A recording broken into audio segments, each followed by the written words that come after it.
Hey guys, just want to do a video of this property that I bought about a month ago on the Southside. Give it a few minutes or a few seconds for people to join.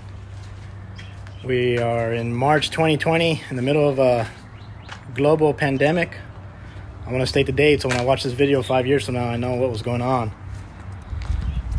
Shout out to all the medical people and all the people working at H-E-B in the grocery stores, working on the front lines, including my wife. Props to y'all that are doing what y'all need to do to get this virus under control.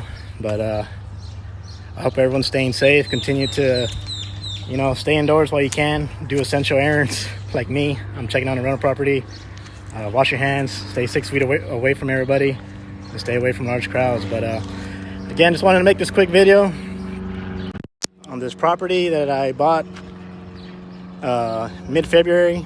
Maybe early February. It's in the Southside. Just want to talk about, some of the things I did for this seller. It's a 2-car garage. We're gonna walk in. Just want to talk about a few things that I did for this seller. This seller was in distress. She was behind on mortgage payments. She was behind on the HOA payments. She had health issues like back problems. She didn't want to mess with moving all her stuff, and she was ready to give up. She was ready to just walk away. I was brought in by a friend. Thankfully he recommended me, and I got in contact with her, and we were able to come up with I guess a deal that worked for her and worked for myself, and she was able to make out pretty good. So let's walk the property real quick. And as I'm walking, can tell you what I did. As you can see, this property is pretty nice. I'll be honest with you, for a rental house, my rentals are not this nice and they're not this big. The house does have some foundation issues. As you can see on the sheetrock, there's some pretty good crack. This front side of the property is moving just a little bit. So yeah, the house is nice, but it has some foundation issues. The seller needed help, so it was perfect for me to come in and make an offer that worked for both of us. So if we come over here, I bought the stainless steel appliances off her. Pretty nice cabinets. If you look towards the front of the house, pretty large living room.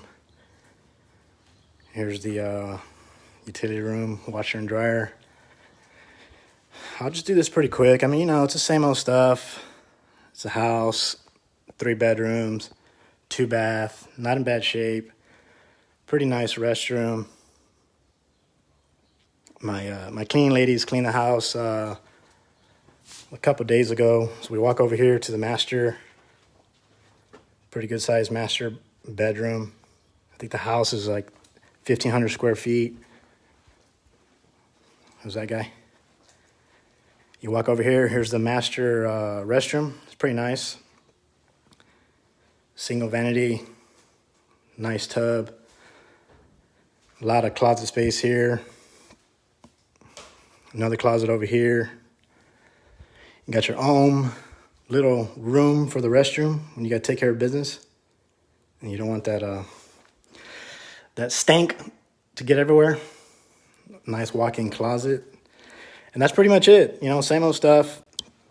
Rental property, we're going to rent it out. The house is clean. We've still got to do a few more punch-out items. We got to replace a toilet that's in bad shape. Got to do some touch-ups on the paint. But again, I really tried my best to help the seller out. I really rolled out the red carpet for her. She was behind on mortgage payments like $4,500. She was behind on the HOA like $300. She was ready to walk away. I was able to come in here, help her out, make an offer. She was able to walk away with money. What I did on this house, I bought it subject to the existing loan, which means I took over payments. So no banks are involved. When I take over payments, we can close, in 2-3 days, as fast as you want. You tell me and we'll get it done. Another thing that I did, she had, like I mentioned earlier, she had back issues. She didn't want to mess with moving all her stuff, the couches. She had a king-size bed, tables, Armoire, however the hell you pronounce it.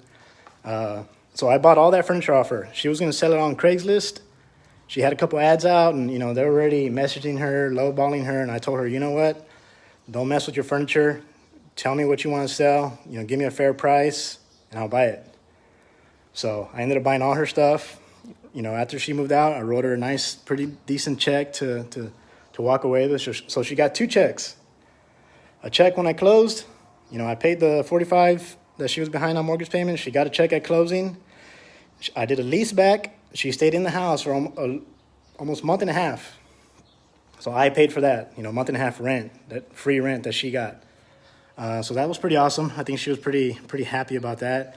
And then when she moved out, you know, she left her furniture here, and then I wrote her another check for like $1,600 to buy all her stuff. So again, this is the house. Pretty simple. Let me show you the garage. It's pretty cool. I like it. It's a two-car garage. It was a model home. So you got the I forgot what those are called. The can lights. You got the can lights here in the 2-car garage. You can kind of see all the stuff that I bought from her. Again, about this fridge. Again, I did my best. I always try my best when I work with these sellers. I try my best to roll out the red carpet. You know, whatever she needed, I was there, and I made it happen.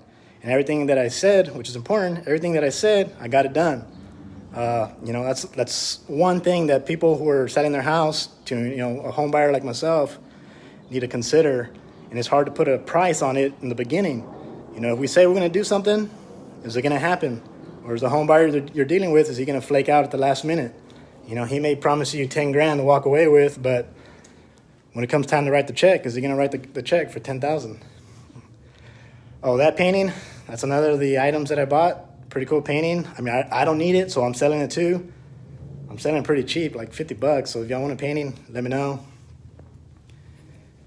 Again, here's the restroom, master restroom. You got a nice tub. These decorations, again, it was a model home, so you got these original decorations, so make it look pretty nice, pretty cool. Let me show you in the living room. So yeah, I forgot to mention that. So these blinds or curtains, they're original to the house. It was a model home, so these were, you know, installed when she bought it. So there you go, guys. I hope I gave y'all a little insight of what I do. You know, I buy houses, but I don't only buy houses, I buy problems. You know, my job is to help the homeowner get where they want to get. You know, if they want cash in their account to go on vacation, or they want to downsize, you know, you let me know what we got to do to get it done. I will try my best. If I can't do it, or if I don't know how to do it, I know a lot of people who do what I do, and they're willing to help me out. I'll bring them in, not a problem. So, does anybody have any questions?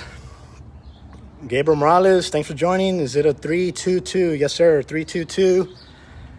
Let me show you the grass. I got my lawn guys, which happen to be my nephews.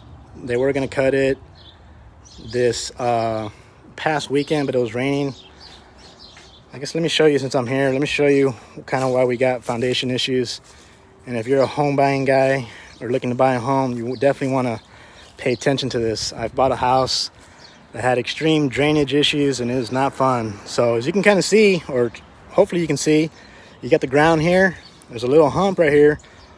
It kind of slopes towards the house. So any rain that you got, it's going to slope towards the house. You know, this here, all that rainwater is going to slope towards the house. You got the roof that's dumping the water into this area. And then you got the water that's contained. You got the water that's contained with these blocks, and it's just, you can kind of see where the water's kind of like bouncing off onto the house. You know, all that water is just going underneath the foundation and causing it to move. So that's one of the repairs that we're going to do. We're going to put some gutters up here, kind of manage that rainwater, let it run off a little better. We're going to kind of open it up here. You know, when it rains, let that water, you know, go where it needs to, not underneath the house. All right, guys, thanks for watching. Again, we're in the middle of a global pandemic.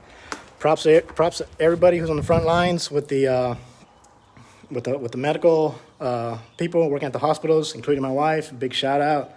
I don't know how y'all do it, but y'all do. People who work at grocery stores, thank y'all for doing what y'all do, keeping America running. Let me see if I have any other questions. I think that's it. Gabriel Morales, keep your word. That's right. It goes a long way. It's hard to put a price on it, but you got to do what you got to do. All right, guys. After this, I'm going to do a few repairs. I'm going to lock it up and go back home and back to quarantine. Y'all take care.